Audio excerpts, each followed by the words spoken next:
তো গাইস দেখো কোথায় শুটিং করতে এসেছি, রাস্তাটা দেখো।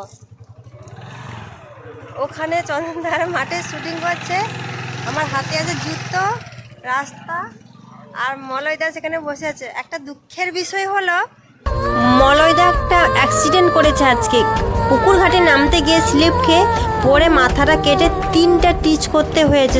সত্যি খারাপ লাগছে, তাও এই অসুস্থতা নিয়ে তাও ভিডিও শুটিং করতে এসছে। কতটা কষ্ট করে এই ভিডিওর পিছনে, কতটা মেহনত করে সবাই মিলে ভিডিওতে।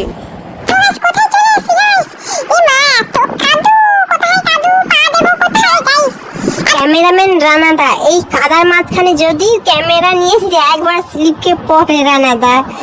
গাইস ক্যামেরাম্যানকে এতটা দুর্বল ভাববে না, বুঝলে? অনেকটা ট্যালেন্ট আছে, কারণ বহু বছর ধরে এইসব কাজ করছে। হ্যাঁ, কি ভাবো কি ক্যামেরাম্যানকে? আমি যখন যাচ্ছিলাম মাঠে তখন মলিদাকে বললাম যে তুমি ভিডিওটা করে দেবে। তো আর দেখো চন্দনদার মাঠে চাষ করছে, আমি যখন পড়বো না ছুটি আসবে চন্দনদার আমাকে হেল্প করতে। গাইস এত সুন্দর প্রাকৃতিক দৃশ্য তোমাদের কেমন লাগছে বলো?